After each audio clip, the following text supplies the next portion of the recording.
Hello. So now we're going to be talking about lesson 1, which is multiplying and dividing rational expressions. So rational expressions don't include equal signs. They're not full equations, but they are small expressions. They're easy to deal with, easy to manipulate. Okay, so let's get going. Let's start with an example first. We're going to talk about multiplication.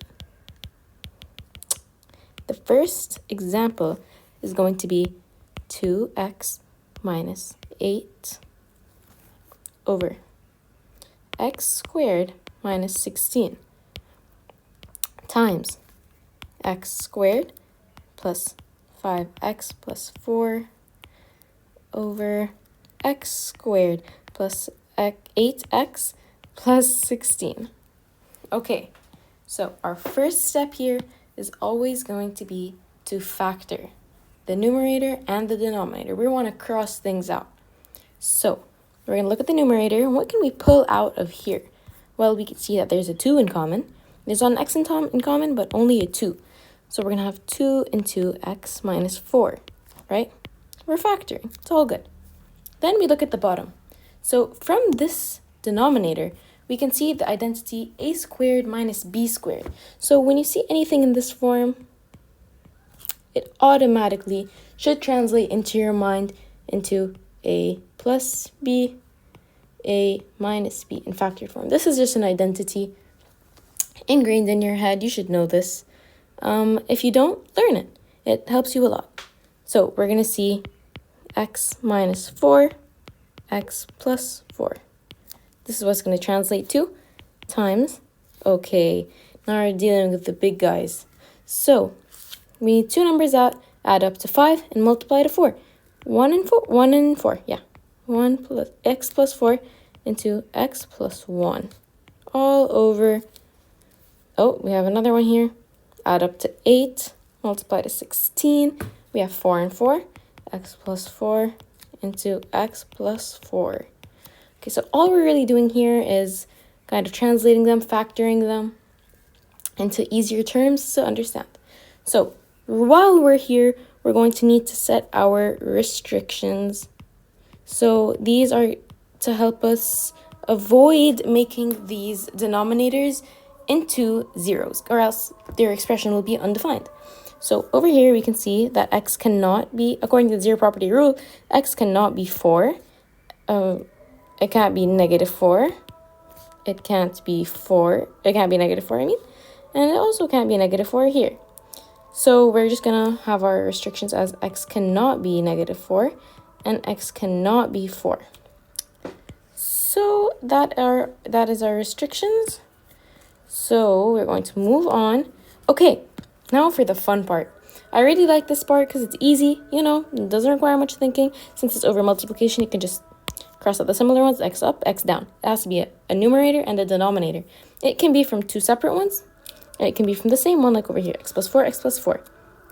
However, we cannot cancel out this x plus 4 with this x plus 4 because, why? Yeah, because they're in the denominator. Exactly, you're getting the hang of it. Moving on, 2 into x plus 1. Okay, all over x plus 4. And don't forget to add this one over here. We have another x plus 4. So that is going to be more or less our final solution, because we can't go more than this. We don't want to FOIL it out and make it more complicated. We need to show that it's in its simplest form and that it is unsimplifiable, basically. Okay, that was good. So let's do another one on dividing. Dividing rational expressions is going to look a little bit like this. So let's start out with a problem. That's going to be x plus 2 over 5x plus 4 over x squared plus x minus 12, all divided by x squared minus 1 over 2x squared minus 6x. Okay, so looking at this, it can look a little scary. It's a pretty big expression, we're dividing, and it's looking a little bit complex, but let's break it down. Break it down to the factors. Okay, so let's look at this first expression. we need two numbers that add up to 5 and multiply to 4. 1 and 4. We're going to have x plus 1 and x plus 4. It's already starting to look easier. Down here, we have two numbers that multiply to -12 and add up to add up to 1. My bad. So we're going to have x minus 3 and x plus 4, right? Think about it. Add up to 12, add up to 1, and multiply to -12. Okay, we're going to keep this as a division here. And we're going to see, oh, look, this is again, a squared minus b squared. See, it's everywhere. Once you recognize it, you see it all over the place. So we have x squared minus 1. That's basically 1 squared. So we're going to transform this into and factor it into x plus 1 into x minus 1. We can do another video on the identities if you're confused about them. And over here, we can take out the greatest common factor, which is going to be 2x, which will leave us with x minus 3. Okay, so now comes the part where you need to pay attention.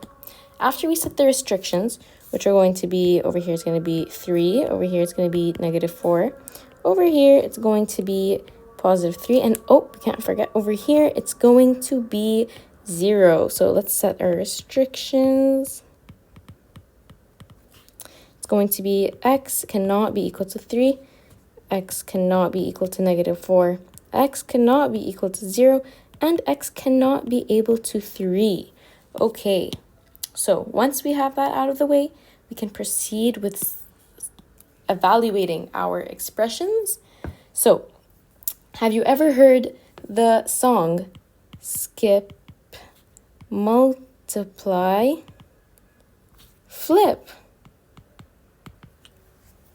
So what this means essentially is you skip the first part of your equation. You're basically, the goal of this is to transform your dividing sign into a multiplying sign. We're basically multiplying by the reciprocal, which I'll explain. So here you're skipping, this part you skip. Here is the part where you multiply instead of divide, and you flip. So you take this up and you take this down.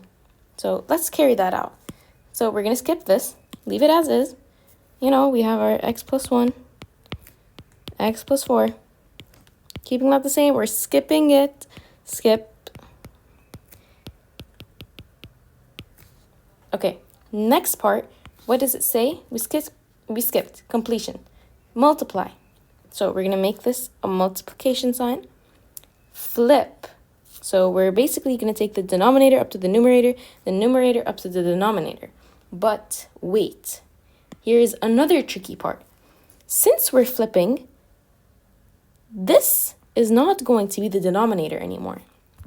What do I mean by that? Let's see. So once we flip it, it's going to be 2x into x minus 3 over x plus 1 into x minus 1, right? Because we're flipping. So now, what's the denominator? This is the denominator. So we also have to set restrictions for this because it's also in the denominator and we don't want it to be undefined. So x cannot be able, that will not be able to be -1, and x can also not be +1. So we're going to take those up here and add them to the restrictions because we can't have any mistakes happening over here. So remember, when you multiply by the reciprocal or you skip, multiply, flip, you need to set restrictions for the new denominator. Remember that. Keep that in mind. Okay, let's remove all these little doodles. Okay, so moving on. We've finished. We're multiplying. Now we can cross things out. The fun part, you know, we just cross these out. Over here, x minus 3, x minus 3. And we're doing this over multiplication, not division. Keep in mind. We also have x plus 1, x plus 1. So really, what we're left with is 2x over x minus 1. And that is our final answer with these restrictions. Oh, this is over here twice. It doesn't have to be there twice. Just there once. And that is it. I hope this helped. And if you have any other concerns, just leave them in the comments or let me know. I'd love to help. Okay.